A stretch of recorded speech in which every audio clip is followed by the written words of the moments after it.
नमस्कार, मैं कुमार गौतम। आज फिर से मैं चर्चा करूंगा वेद में। इससे पहले हमारी जो क्लास हुई थी उसमें मैं आपको चर्चा करके बताया था कि वेद जो होते थे वो 4 होते थे। अब जानना है कि वेदों के अंग जो ब्राह्मण ग्रंथ के ही एक पार्ट्स हैं, तो वेदों के प्रत्येक जितने वेदों के जो अंग हैं वो 4 भागों में विभाजित किया गया है। इसमें पहला है संहिता, दूसरा है ब्राह्मण ग्रंथ, तीसरा है आरण्यक और चौथा है उपनिषद। अब इसकी मैं विस्तृत व्याख्या करूंगा। एक एक करके हम लोग टॉपिक पे आ जाए। ये वेद जो हुए, वो जितने भी वेद हुए सबके 4 अंग हुए, और उन्हीं में सबसे पहला जो है यानी संहिता की बात करता हूं। संहिता का मतलब होता है संग्रह। संग्रह का मतलब होता है इकट्ठा करना। जिन ग्रंथों में यानी ऋग्वेद की जब रचना हुई तो उसमें मंत्रों या ऋचाओं का हम जो इकट्ठा किए, संग्रह किए, उसी को हम संहिता के रूप में पढ़ते हैं।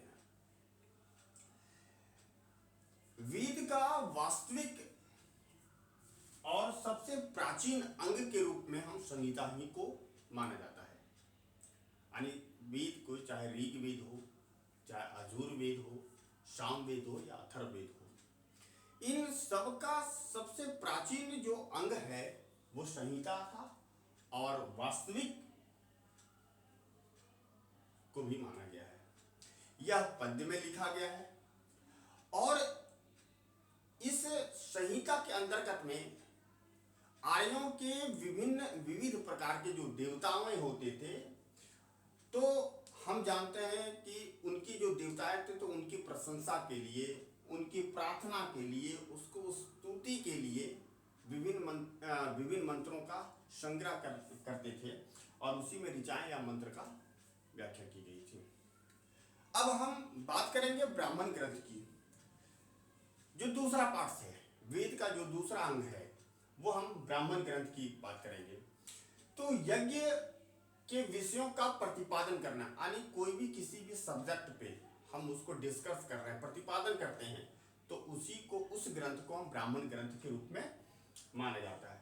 यह गद्य में रचित होती है, और प्रत्येक वेद के लिए अलग अलग ब्राह्मण ग्रंथ होते हैं।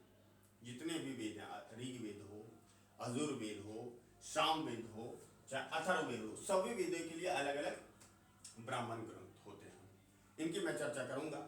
अब कुछ महत्वपूर्ण हमारे पास ब्राह्मण ग्रंथ क्या मैं नोट किया हूं, और उसके संकलनकर्ता के भी बारे में बताया हूं, और उस ब्राह्मण ग्रंथ में किन चीजों का, किन ग्रंथों का, किन के बारे में वर्णन किया गया, ये टॉपिक में मैं बता दे रहा हूं। तो सबसे पहले हम लोग जानेंगे ऐतरेय ब्राह्मण की बात करता हूं। तो इसके जो संकलन करता हुए वो महिदास ऐतरेय के द्वारा किया गया, और इस ब्राह्मण ग्रंथ में राज्याभिषेक के नियम, राज्याभिषेक का मतलब होता है कोई राजा राज सिंहासन पर बैठता है तो उसके लिए राज्याभिषेक होते हैं, तो उसके नियम जो बताया गया वो ऐतरेय ब्राह्मण में बताया गया।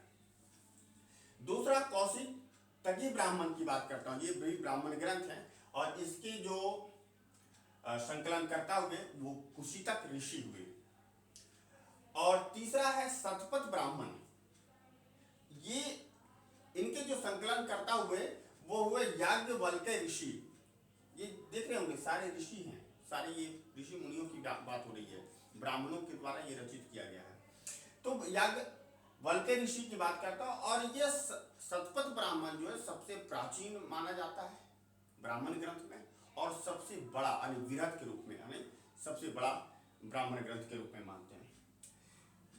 इसमें जो इस शतपथ ब्राह्मण ग्रंथ में गांधार हो गई, शल्य है, केकय है, कुरु है, पांचाल है, कौशल है, वहां की जो राजाएं होते थे उनका वर्णन इस ब्राह्मण ग्रंथ में यानी शतपथ ब्राह्मण ग्रंथ में इसको बताया गया है। एक हमारे यहाँ जो ब्राह्मण ग्रंथ है वो जैमिनी ब्राह्मण है। इनके संकलनकर्ता थोड़ी सी मुझे जानकारी नहीं मिली, लेकिन मैं बता दूं कि इसमें यज्ञ संबंधी जो हमारे पूजा पाठ विधि का वर्णन किया गया है। और एक लास्ट में है हमारा गोपथ ब्राह्मण, जो गोपथ ऋषि के द्वारा बताया गया था। ये हमारा ब्राह्मण ग्रंथ की बात करता हूँ। अब वेद के जो तीसरा अंग है वो है आरण्यक। आरण्यक का मतलब होता है जंगल, अरण्य से आरण्यक बना, यानी जंगलों में लिखे जाने का। हम जानते हैं कि एकांत अवस्था, जब प्राचीन काल में एकांत अवस्था में जब लोग जाते थे तो जंगलों में वास करते थे। हम बहुत सारे ऐसे धारावाहिक हो या बहुत सारी चीज़ों से हम लोग परिचित हैं, जिनके बारे में आपको बताऊं कि जितने भी ऋषि या महर्षि बने या जो भी बड़े बड़े ब्राह्मणों की जिनकी पुस्तकें को आज हम ग्रंथ के रूप में पढ़ते हैं, वो उन्होंने कहीं ना कहीं जंगलों में लिखे। तो ये भी जो आरण्यक जो शब्द है वो जंगलों से निकल के आया, यानी जंगलों में जब इस ग्रंथ की रचना हुई, इसलिए नाम इसका आरण्यक रखा। यह ब्राह्मण ग्रंथ का अंतिम पाठ है, अंतिम भाग है।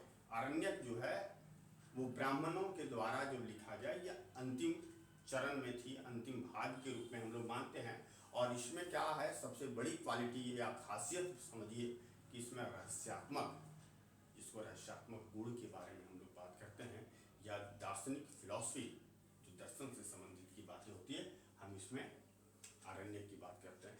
इसमें भी प्रत्येक वेद के लिए प्रत्येक अलग अलग आरण्यक भी है। इनकी भी चर्चा में आगे हमारी जब नेक्स्ट वीडियो आएगी तो मैं उसमें सारी चीज का उल्लेख कर दूंगा। अब बात रहता है उपनिषद। उपनिषद का मतलब क्या होता है? जो वेदों का अंतिम भाग है। उपनिषद का मतलब होता है गुरु समीप बैठना, गुरुओं के समीप बैठना। यानी हम आज थोड़ी सी मॉडर्न टेक्नोलॉजी की ओर जाते हैं, तो हम लोग कहते हैं कि हम अपने बच्चों को हॉस्टल की ओर ले जा रहे हैं। उस समय लोग गुरुकुल में जाते थे और गुरु सामने बैठ के जिस बच्चों को शिक्षा देते थे, वो बच्चा बोलता था कि मैं क्या कर रहा हूँ, उपनिषद कर रहा हूँ। यानी गुरुओं के समीप बैठ के शिक्षा ग्रहण करना ही उपनिषद कहलाता था। इस ग्रंथ में भारतीय दर्शन का आधार है। भारतीय दर्शन भारत के लोगों की ऋषि मुनि या हमारी प्राचीन सभ्यता संस्कृतियां, इसमें सारी चीजों का दर्शन का आधार माना जाता है उपनिषद को। इसे उपनिषद को वेदांत भी कहा जाता है, क्योंकि यह वैदिक साहित्य का पाठ है। वैदिक साहित्य हम किसको कहेंगे? ऋग्वेद, यजुर्वेद, सामवेद, अथर्ववेद को ही तो वैदिक साहित्य कहेंगे। तो इसका एक पाठ के रूप में माना जाता है। इसकी रचना, जो उपनिषद की रचना हुई थी, वो उत्तर वैदिक काल में हुई थी। उत्तर वैदिक काल का मतलब कि ऋग्वेद के बाद जो रचना हुई थी इसकी। और टोटल उपनिषदों की संख्या 108 है, लेकिन इसमें 12 ही प्रमाणिक माने जाते हैं। यानी सबसे प्रमाणिक जो माना जाता है वो 12 माना जाता है। और 10 उपनिषद ऐसे हैं जिस पर भाष्य का मतलब टीका, उस पर लिखा गया, उस पर कुछ टीका टिप्पणी किया गया। तो उसमें ऐतरेय उपनिषद पर लिखा गया, तैतरेय पर, आरण्यक पर, छांदोग्य पर, प्रश्नमुंडक पर, मांडुक्य पर, ईश पर, केन पर और कट पर। इन सब चीज़ों पर कुछ न कुछ अलग से लिखी गई है। और इसमें यानी उपनिषद में आत्मा, परमात्मा, मोक्ष, पुनर्जन्म, इन सारी चीज़ों का उल्लेख हम उपनिषद में